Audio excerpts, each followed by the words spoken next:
Dagon by H.P. Lovecraft.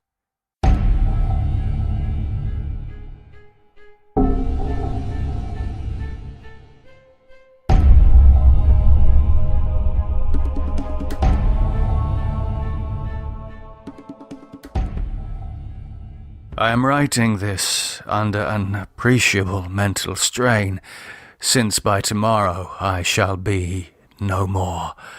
Penniless and at the end of my supply of the drug which alone makes life endurable, I can bear the torture no longer, and shall cast myself from this garret window into the squalid street below. Do not think from my slavery to morphine that I am a weakling or a degenerate. When you have read these hastily scrawled pages, you may guess, though never fully realize, why it is that I must have forgetfulness or death. It was in one of the most open and least frequented parts of the broad Pacific that the packet, of which I was supercargo, fell a victim to the German sea raider. The Great War was then at its very beginning, and the ocean forces of the Hun had not completely sunk to their later degradation, so that our vessel was made a legitimate prize, whilst we of her crew were treated with all the fairness and consideration due to us as naval prisoners. So liberal, indeed, was the discipline of our captors, that 5 days after we were taken, I managed to escape alone in a small boat with water and provisions for a good length of time. When I finally found myself adrift and free, I had but little idea of my surroundings. Never a competent navigator, I could only guess vaguely by the sun and stars that I was somewhat south of the equator. Of the longitude I knew nothing, and no island or coastline was in sight. The weather kept fair, and for uncounted days I drifted aimlessly beneath the scorching sun, waiting either for some passing ship or to be cast on the shores of some habitable land. But neither ship nor land appeared, and I began to despair in my solitude upon the heaving vastness of unbroken blue. The change happened whilst I slept. Its details I shall never know, for my slumber, though troubled and dream-infested, was continuous. When at last I awakened, it was to discover myself half-sucked into a slimy expanse of hellish black mire, which extended about me in monotonous undulations as far as I could see, and in which my boat lay grounded some distance away. Though one might well imagine that my first sensation would be wonder at so prodigious and unexpected a transformation of scenery, I was in reality more horrified than astonished, for there was in the air and in the rotting soil a sinister quality which chilled me to the very core. The region was putrid with the carcasses of decaying fish and of other less describable things which I saw protruding from the nasty mud of the unending plain. Perhaps I should not hope to convey in mere words the unutterable hideousness that can dwell in absolute silence and barren immensity. There was nothing within hearing, and nothing in sight, save a vast reach of black slime. Yet the very completeness of the stillness and the homogeneity of the landscape oppressed me with a nauseating fear. The sun was blazing down from a sky which seemed to me almost black in its cloudless cruelty, as though reflecting the inky marsh beneath my feet. As I crawled into the stranded boat, I realized that only one theory could explain my position. Through some unprecedented volcanic upheaval, a portion of the ocean floor must have been thrown to the surface, exposing regions which for innumerable millions of years had lain hidden under unfathomable watery depths. So great was the extent of the new land which had risen beneath me, that I could not detect the faintest noise of the surging ocean, strain my ears as I might, nor were there any sea-fowl to prey upon the dead things. For several hours I sat, thinking or brooding in the boat, which lay upon its side and afforded a slight shade as the sun moved across the heavens. As the day progressed, the ground lost some of its stickiness and seemed likely to dry sufficiently for travelling purposes in a short time. That night I slept but little, and the next day I made for myself a pack containing food and water, preparatory to an overland journey in search of the vanished sea and possible rescue. On the third morning, I found the soil dry enough to walk upon with ease. The odour of the fish was maddening, but I was too much concerned with graver things to mind so slight an evil, and set out boldly for an unknown goal. All day I forged steadily westward, guided by a far-away hummock which rose higher than any other elevation on the rolling desert. That night I encamped, and on the following day still travelled toward the hummock, though that object seemed scarcely nearer than when I had first espied it. By the fourth evening I attained the base of the mound, which turned out to be much higher than it had appeared from a distance, an intervening valley setting it out in sharper relief from the general surface. Too weary to ascend, I slept in the shadow of the hill. I know not why my dreams were so wild that night, but ere the waning and fantastically gibbous moon had risen far above the eastern plain, I was awake in a cold perspiration, determined to sleep no more. Such visions as I had experienced were too much for me to endure again, and in the glow of the moon I saw how unwise I had been to travel by day. Without the glare of the parching sun, my journey would have cost me much less energy. Indeed, I now felt quite able to perform the ascent which had deterred me at sunset. Picking up my pack, I started for the crest of the eminence.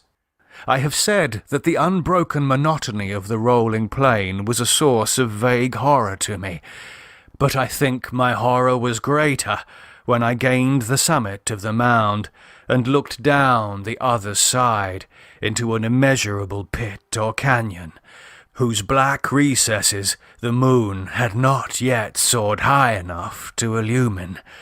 I felt myself on the edge of the world, peering over the rim into a fathomless chaos of eternal night.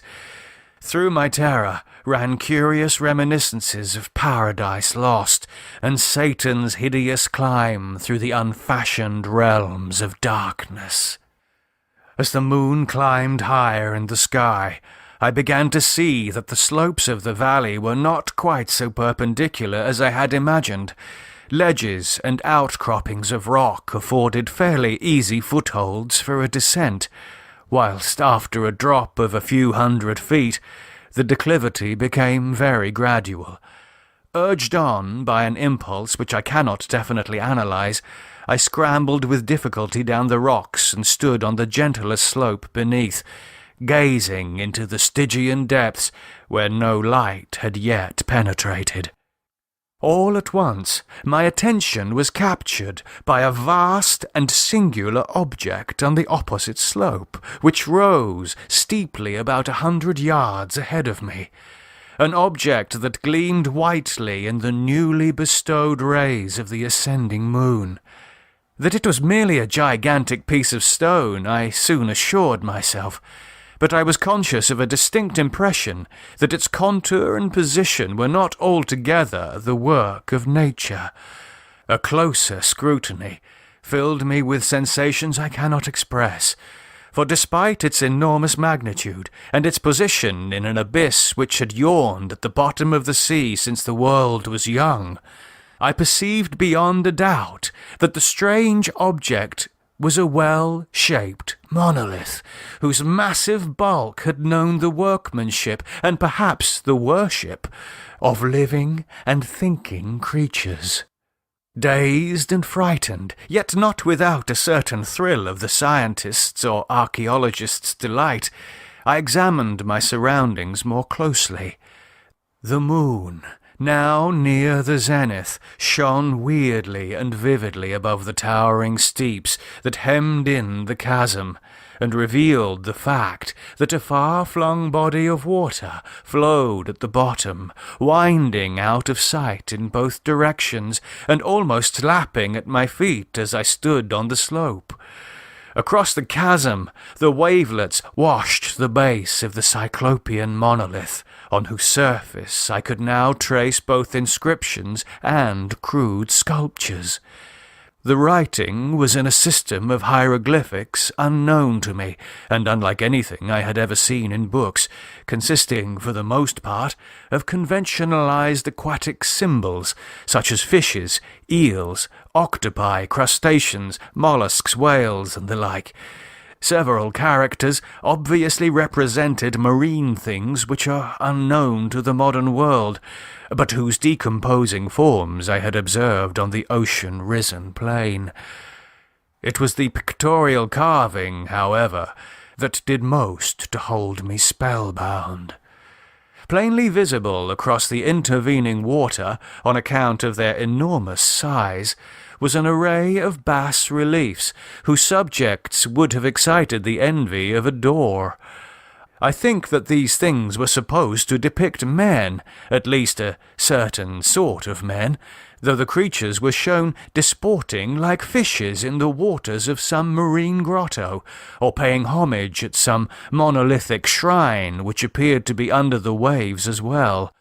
Of their faces and forms I dare not speak in detail, for the mere remembrance makes me grow faint. Grotesque, beyond the imagination of a Poe or a Bulwer, they were damnably human in general outline, despite webbed hands and feet, shockingly wide and flabby lips, glassy, bulging eyes, and other features less pleasant to recall. Curiously enough, they seemed to have been chiselled badly out of proportion with their scenic background, for one of the creatures was shown in the act of killing a whale, represented as but little larger than himself. I remarked, as I say, their grotesqueness and strange size, but in a moment decided that they were merely the imaginary gods of some primitive fishing or seafaring tribe, some tribe whose last descendant had perished eras before the first ancestor of the Piltdown or Neanderthal man was born. Awestruck at this unexpected glimpse into a past beyond the conception of the most daring anthropologist, I stood musing whilst the moon cast queer reflections on the silent channel before me. Then, suddenly, I saw it. With only a slight churning to mark its rise to the surface, the thing slid into view above the dark waters.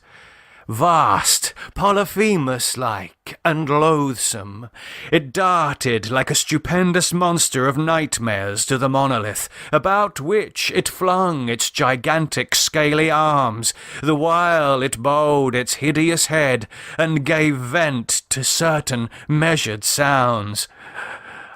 I think I went mad then. Of my frantic ascent of the slope and cliff, and of my delirious journey back to the stranded boat, I remember little. I believe I sang a great deal, and laughed oddly when I was unable to sing. I have indistinct recollections of a great storm some time after I reached the boat. At any rate, I knew that I heard peals of thunder and other tones which nature utters only in her wildest moods. When I came out of the shadows, I was in a San Francisco hospital, brought thither by the captain of the American ship which had picked up my boat in mid-ocean. In my delirium I had said much, but found that my words had been given scant attention. Of any land upheaval in the Pacific my rescuers knew nothing, nor did I deem it necessary to insist upon a thing which I knew they could not believe. Once I sought out a celebrated ethnologist and amused him with peculiar questions regarding the ancient Philistine legend of Dagon, the fish god. But soon perceiving that he was hopelessly conventional, I did not press my inquiries. It is at night, especially when the moon is gibbous and waning, that I see the thing. I tried morphine, but the drug has given only transient surcease and has drawn me into its clutches as a hopeless slave. So now I am to end it all. Having written a full account for the information or the contemptuous amusement of my fellow men, often I ask myself if it could not all have been a pure phantasm, a mere freak of fever as I lay sun-stricken and raving in the open boat after my escape from the German man-of-war. This I ask myself, but ever does there come before me a hideously vivid vision in reply. I cannot think of the deep sea without shuddering at the nameless things that may at this very moment be crawling and floundering on its slimy bed, worshipping their ancient stone idols and carving their own detestable likenesses on submarine obelisks of water-soaked granite. I dream of a day when they may rise above the billows, to drag down in their reeking talons the remnants of puny, war-exhausted mankind. Of a day when the land shall sink, and the dark ocean floor shall ascend amidst universal pandemonium. The end is near. I hear a noise at the door, as of some immense, slippery body lumbering against it. It shall not find me. God, that hand! The window! The window!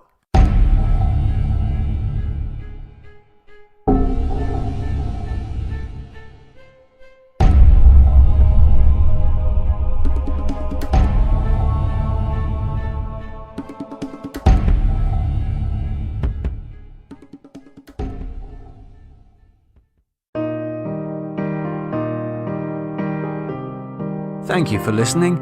You can find more podcasts from me either here at audiobooks.com or at www.mikebennettpodcast.com. Music on the podcast, Chopin is Dead by Adhesion.